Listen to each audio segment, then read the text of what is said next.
Hello friends and my dear students. आज के इस वीडियो में हम सिंपल प्रेजेंट टेंस के यूजेज लेकर आए हैं कि कहाँ कहाँ पर सिंपल प्रेजेंट टेंस का हम यूज करते हैं। तो आपको पता है कि इस प्रेजेंट इंडेफिनिट टेंस के सिंपल सेंटेंसेस में हम वर्ब की फर्स्ट फॉर्म या फिर फर्स्ट फॉर्म के साथ एस का हम प्रयोग करते हैं। तो फर्स्ट फॉर्म हम तब लगाते हैं जब हमारा सब्जेक्ट आई यू और प्लूरल हो, और यदि हमारा सब्जेक्ट सिंगुलर है तो उसके साथ हम फिर एस या वर्ब की फर्स्ट फॉर्म के साथ एस या एस का प्रयोग करते हैं। यदि वाक्य हमारा नेगेटिव है तो उसमें हम इस टेंस की हेल्पिंग वर्ब का यूज करेंगे डू या डज का। तो वही है, यदि हमारा सब्जेक्ट आई यू और प्लूरल है तो उसमें हम उनके साथ डू लगाएंगे, और यदि सब्जेक्ट सिंगुलर है तो उसके साथ हम डज का प्रयोग करते हैं। तो चलिए पहला नियम लेते हैं कि कहाँ पर इस टेंस का हम यूज करते हैं। तो फर्स्ट जो नियम है हमारा वो है to show routine activities and habitual action of present time.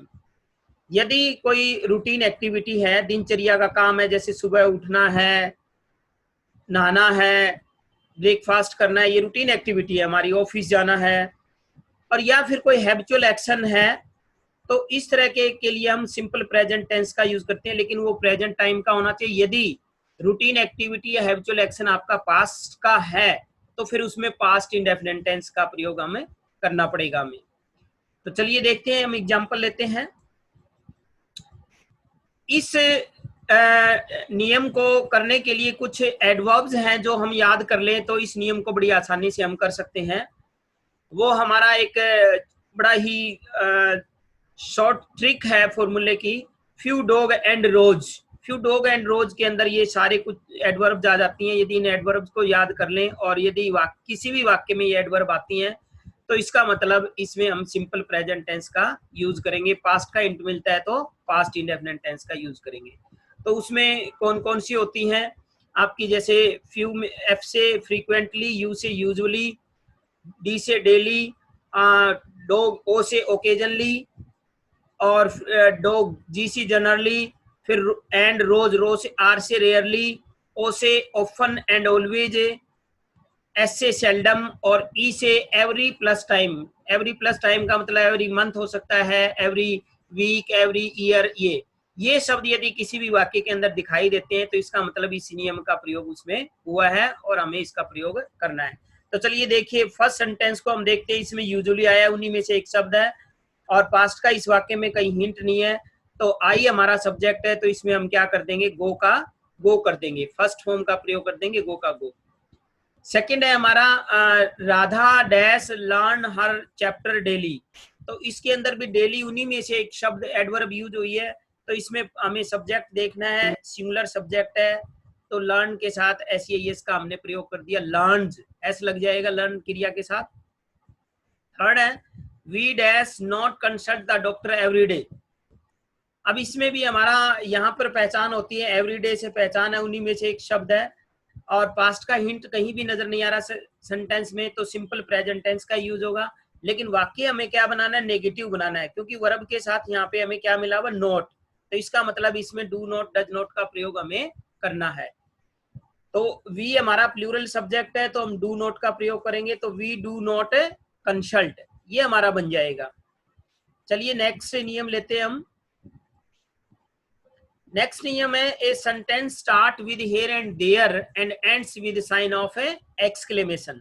यानी विस्मयादि ऐसा वाक्य जो हेयर या देर से स्टार्ट हो और जिसके अंत में विस्मयादि बोधक चिन्ह का प्रयोग मिलता है, तो ऐसे वाक्य में भी हम क्या करते हैं, सिंपल प्रेजेंट टेंस का यूज करते हैं। इसमें ध्यान रखना है कि इसके अंदर जो सब्जेक्ट होता है वो स्टार्टिंग में हेयर या देयर सब्जेक्ट नहीं होता, इसमें वर्ब के बाद जो खालिस्तान के बाद जो मिलता है वहां वो सब्जेक्ट होता है। उसके अनुसार हमें सब्जेक्ट को देखना है, सिंगुलर है तो सिंगुलर के हिसाब से वर्ब की फॉर्म का यूज करना है, प्लूरल है तो प्लूरल के हिसाब से वर्ब की फॉर्म का यूज करना। तो चलिए एग्जाम्पल देखते हैं हम। फर्स्ट है here dash fly the flock of grass offers. तो आपका जैसी पहचान बताई थी वाक्य वैसे ही है, हेयर या देर से शुरू हो रहा है, साइन ऑफ एक्सक्लेमेशन है। अब इसमें ये यहां देख रहे हैं, इसका क्या है, फ्लोक ऑफ ग्रास हॉपर्स, टिड्डियों का दल। तो यानी हमारा जो सब्जेक्ट है वो प्लूरल है, तो यहाँ पे हम फ्लाई की फर्स्ट फॉर्म फ्लाई ही रखेंगे। इसी तरह से सेकंड में है there dash come the train, तो यहाँ पे हमारा सब्जेक्ट क्या है, द ट्रेन है, इसलिए यहाँ पर हम सिंगुलर सब्जेक्ट है तो कम्स कर देंगे, ऐसे से लगा देंगे।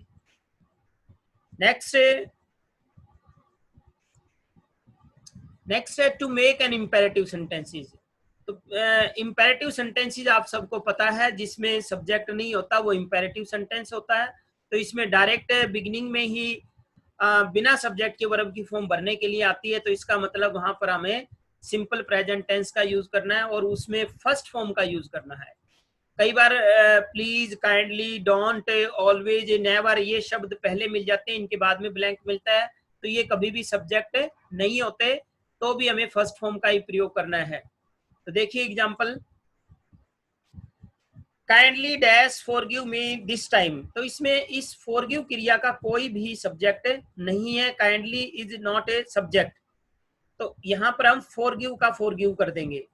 इसी तरह से सेकंड में डोंट है, टच द लाइव वायर, तो डोंट कोई सब्जेक्ट नहीं होता, तो इसके बाद में भी हम फर्स्ट फॉर्म का फर्स्ट फॉर्म ही कर देंगे। इसी तरह से थर्ड में है बिगनिंग में वर्ब है, तो इसका मतलब सब्जेक्ट नहीं है, सब्जेक्ट नहीं होता तो वर्ब की फर्स्ट फॉर्म का ही प्रयोग होता है, तो यहाँ हम इसमें थिंक का थिंक ही कर देंगे।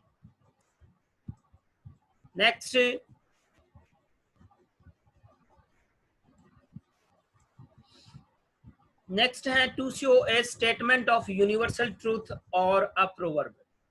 यदि यूनिवर्सल ट्रूथ वाला कोई वाक्य है जिसमें सार्वभौमिक सत्य की बात बताई गई है, यानी ऐसी बात जो हर जगह पे सत्य मानी जाती है, या प्रोवर्ब कहावतें जो हमें 7वीं 8वीं की जो स्टोरी आती है हमारी, उनके अंदर हमने पढ़ी है, इस तरह की कोई कहावतें आती हैं, तो वो हमेशा सिंपल प्रेजेंट टेंस के अंदर ही उनको दर्शाया जाता है, तो उनके अंदर हमें सब्जेक्ट के मुताबिक फर्स्ट फॉर्म या एस का प्रयोग कर देना चाहिए। तो फर्स्ट है हमारा the old man said that the sun dash rise in the east and dash set in the west. तो इसके अंदर हम सेंटेंस को पढ़ते हैं, तो the sun rises in the east sets in the west, ये यूनिवर्सल स्टेटमेंट है कि सूर्य का पूर्व दिशा से उगना, पश्चिम में छिपना, ये सत्य घटना है, तो इसलिए इसमें सिंपल प्रेजेंट टेंस का यूज करेंगे। चाहे इसके साथ पास्ट टेंस जुड़ा हुआ है तो भी हम सिंपल प्रेजेंट टेंस का यूज करेंगे इन दोनों के अंदर, चाहे प्रोवर्ब हो और आपकी यूनिवर्सल स्टेटमेंट हो कोई भी, तो उसमें चाहे पास्ट का हिंट जुड़ा हो वाक्य में, जैसे इसमें the old man said second form जुड़ी हुई है, इसके बावजूद भी हम सिंपल प्रेजेंट टेंस का यूज करेंगे। तो इसमें द सन हमारा एक वचन सब्जेक्ट है, सिंगुलर सब्जेक्ट है, तो राइजिज कर देंगे, एस लग जाएगा, द सन राइजिज। इसी तरह से सेट है, उसका सब्जेक्ट भी हमारा सन ही है, तो उसमें भी एस लगा देंगे, sets, SETS, sets in the west. Second में ऑनेस्टी डैश ब्रैकेट में वर्ब है बी द पॉलिसी, तो इसमें हमारी बी वर्ब क्रिया दी है, और ये पता है ये हमारी कहावत है, ऑनेस्टी वाली कहावत है, तो बी क्रिया गलती से बच्चे इसमें बी के साथ SES लगा देते हैं या बी की बी करके आ जाते हैं, नहीं, किसी भी मॉडल के बाद बी की फर्स्ट फॉर्म बी होती है, अदरवाइज बी की फर्स्ट फॉर्म हम यूज करना है तो हमें इज MR में से यूज करते हैं। अब हमारा सब्जेक्ट ऑनेस्टी है, एक वचन है, तो हम इज का प्रयोग करेंगे बी की फर्स्ट फॉर्म का, तो इज लगा देंगे इसमें, honesty is the best policy, best आना चाहिए था, honesty is the best policy. Next है द रोज स्मेल स्वीट, अब ये भी क्या है, यूनिवर्सल स्टेटमेंट है, ये यूनिवर्सल ट्रूथ है कि रोज की जो गुलाब की खुशबू है वो स्वीट होती है, तो इसको भी सब्जेक्ट हमारा रोज सिंगुलर है, तो इसलिए इसके साथ SES का प्रयोग कर देंगे, ऐसे लगेगा, स्मेल्स हो जाएगा। तो इस तरह से नेक्स्ट हमारा है आफ्टर हेल्पिंग वर्ब्स, जो हमारी हेल्पिंग वर्ब्स हैं डू, डज, डिड, या सेकेंडरी हेल्पिंग वर्ब है मॉडल्स, कोई भी मॉडल्स आया हो या डू, डज, डिड आया हो, इनके बाद हमेशा फर्स्ट फॉर्म का प्रयोग करते हैं, यानी इसी टेंस का प्रयोग होता है, फर्स्ट फॉर्म का प्रयोग करते हैं, तो ये ध्यान कर लेना। एग्जाम्पल आप देख सकते हैं, how did you dash catch the fish, तो इसमें हम ब्लैंक से पहले देखते हैं, तो डिड हेल्पिंग वर्ब आई है, तो कैच का इसमें कैच ही आ जाएगा।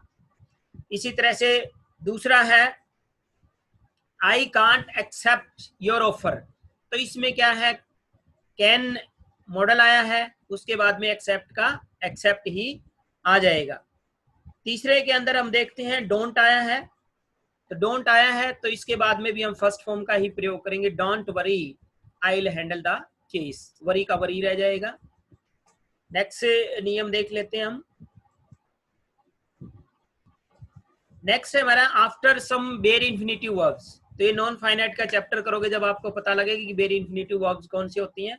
तो कुछ बेयर इन्फिनिटिव वर्ब है, ये भी अक्सर एग्जाम में आ जाती है, तो इनके बाद यदि कोई दूसरी क्रिया भरने के लिए आती है तो उसमें भी हम फर्स्ट फॉर्म का ही प्रयोग करते हैं। तो ये कुछ एक जो बेयर इन्फिनिटिव जैसे लेट आ जाती है, मेक है, नो है, हेल्प है, ये इस तरह की है, तो ये आपको ध्यान रखनी है। यदि इनके बाद में कोई वर्ब आती है तो फर्स्ट फॉर्म का प्रयोग करना है। तो एग्जांपल आपके सामने है, फर्स्ट में है let me dash see the matter, तो इसमें वर्ब सी भरने के लिए आई है, उससे पहले हम देखते हैं तो लेट क्रिया आई हुई है, तो इसका मतलब यहाँ पे फर्स्ट फॉर्म रहेगी, सी की फॉर्म सी लगेगी, लेट मी सी। इसी तरह से दूसरे में I made Rani dash weep, तो यहाँ हमें वीप क्रिया भरने के लिए दी है, लेकिन उससे पहले हम जाते हैं तो मेक की सेकंड फॉर्म मेड आई हुई है, तो इसका मतलब वहां पर भी हमें क्या करना है, वीप की फर्स्ट फॉर्म वीप ही रखनी है। तो इस तरह से हमारे ये सिंपल प्रेजेंट टेंस के जो 5-6 जो आपको नियम बताए हैं, ये मोस्टली नियम अक्सर एग्जाम में आते हैं, बता दिए, अच्छी तरह से कर लेना। और नेक्स्ट वीडियो में हम अगला टेंस लेके आएंगे, present continuous tense. Thank you, have a nice day.